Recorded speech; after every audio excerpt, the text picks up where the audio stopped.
So, Nosferatu, one of the most anticipated movies of the last year, and I think it was most anticipated because many people wondered what kind of a vampire Bill Skarsgård was going to be. And if you know, there are some pictures roaming on the internet about his possible prosthetic makeup, and fortunately, thanks to Lord above, he didn't turn out like that. He didn't turn out like the pictures, and I think that is the only time anyone ever said that and mean it. But I was also really excited about Lily Rose Depp because that's a huge role, a huge milestone for her. And to be honest, I wasn't sure if she's going to pull this out or something, but she really did a great job.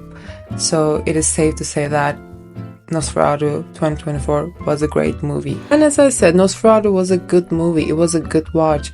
After all, it got 3.8 rating in the Letterboxd, which is not easy. So respect.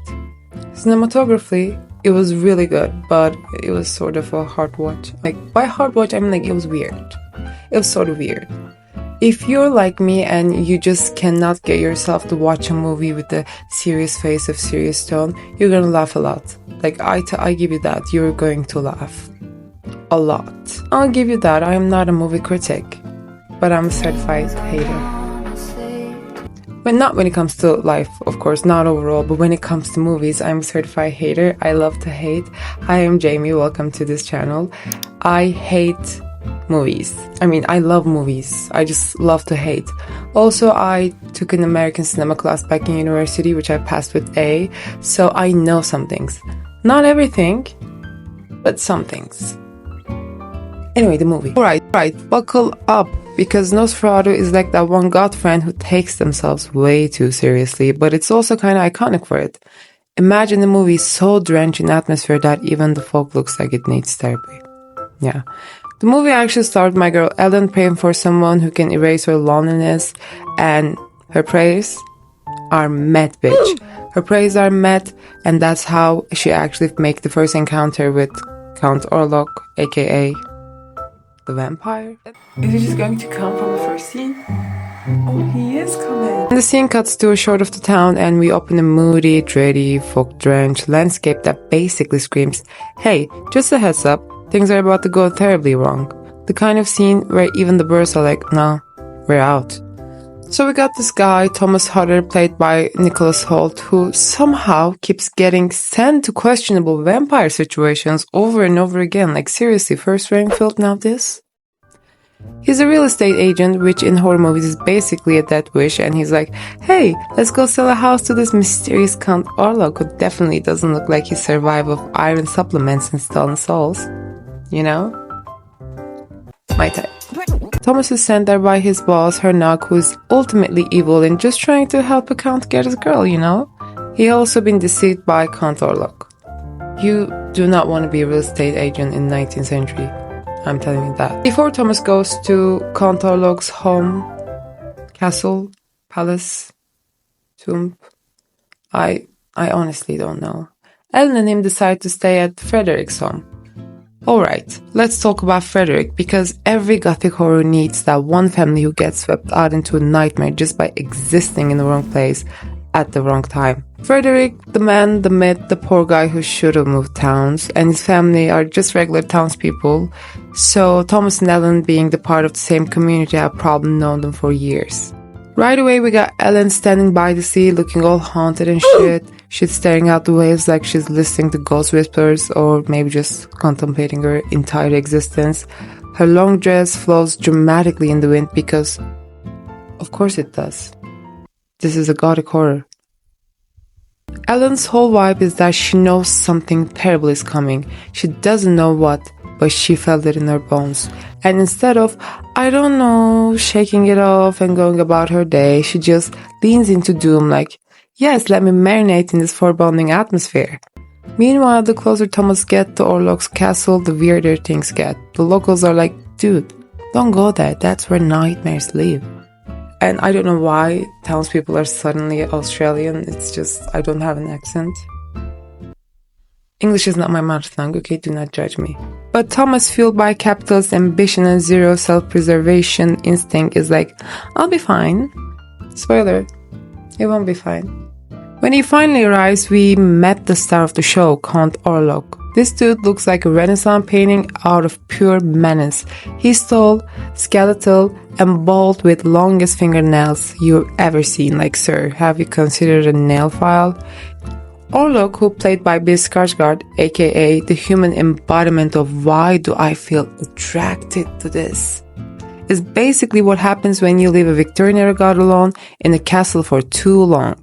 He is pale, bald, has fingernails longer than your conspiracy theorist uncle's internet search history, and generally looks like he smells like old books and regret. But I'm so glad that they just kept his character as a secret, and makeup artists did a really good job, and it's just not whatever the fuck that is. Like, love the image, worth each minute of the 4 hours Bill Skarsgård sit on that makeup chair. And I know I'm pronouncing his surname wrong. Anyway, back to the story. Thomas's first dinner at the Castle Orlok is just painfully awkward. Count Orlok stares at him way too much, like he's trying to decide if he should eat him or keep him as a pet. Thomas is all like, sir, that's weird, but like, sir, run back to your wife already. But no, of course not. Orlok makes Thomas sign a contract which is going to be handy for him in the future, as he will try to deceive Alan with this contract. The next morning, Orlok is already packing his things and heading off to ruin some lives in the hometown, babe. And when I say packing his things, I mean he literally packs himself like an Amazon package and gets into the ship. And meanwhile, we have our girl Ellen, and she is not having a good time. She is out here feeling things, staring dramatically at the sea, clenching her chest like she can already sense the vampire apocalypse coming. Meanwhile, her husband Thomas is just running off the vampire Airbnb like an oblivious golden retriever. Ellen isn't just a passive damsel. She is sensitive, but not weak. She's got that whole mystical connection to the dark forces of the universe thing going on. You know, average girl experience. She knows something is wrong before anyone else does. She is intuitive due to the bond she has with Count Orlok. She feels the vibes shifting before anyone else does. The moment Thomas leaves, she starts sensing that something sinister is coming. It is like Orlok and Elena's spiritual link, which is both cool and terrifying at the same time.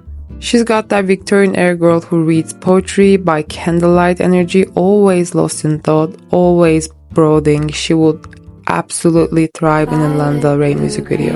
And she's definitely braver than all the men in this movie. Like, when she realizes how to stop Orlok, she doesn't hesitate.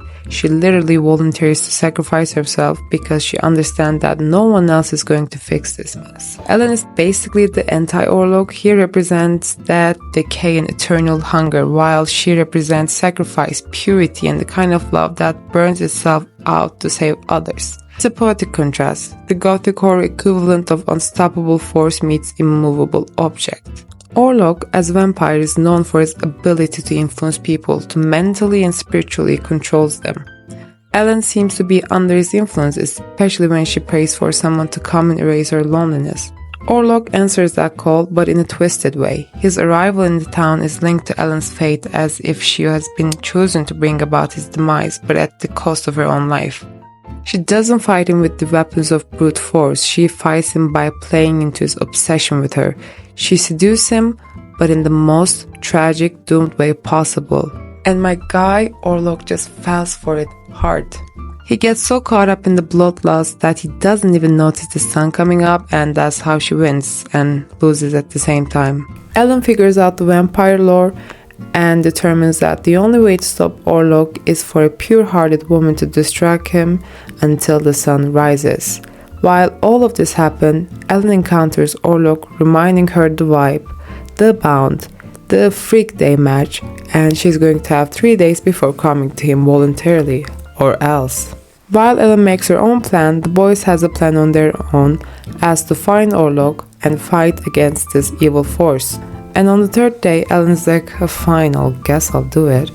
So she invites Orlok over like a true horror final girl. And my guy shows up immediately. Like, damn dude, pay hard to get for once. Orlok, being the simp for destruction, completely falls for Ellen's trap. He starts drinking her blood, so busy being the dramatic and emo that he doesn't notice the damn sun rising. And just like that, poof, he disintegrates into dust faster than your phone battery on 1%. In the end, Ellen plays the sacrificial role to stop Orlok. Her blood becomes the key to Orlok's destruction. She lures him in with her purity, which ultimately leads to his downfall. It's almost like she was always destined to be the part of this tragic exchange between life and death. Their connection is fatal.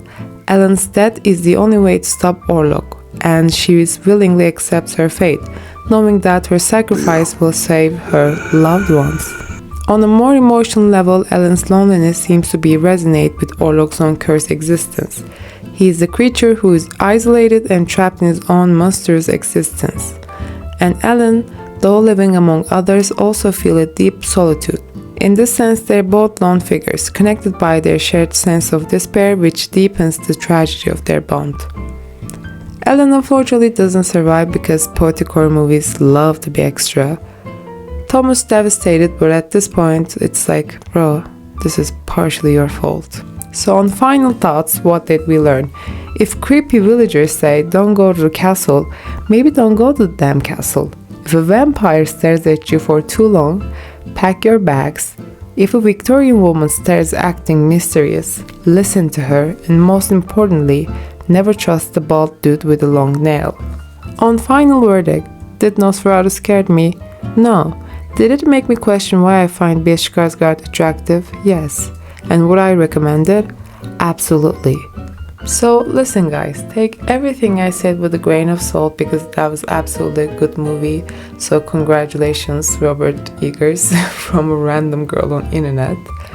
And I will definitely recommend you checking the movie by yourself, even though I gave you so many spoilers. You should have seen it by yourself. And finally, if you like this video, you can consider subscribing to this channel for more movie hate clubs and reviews, of course. And I will be seeing you in the next video. And until then, take care of yourself and do not summon the demon, okay? Dude, what's up with this habit reading? My roommate's going to think I'm watching porn or something.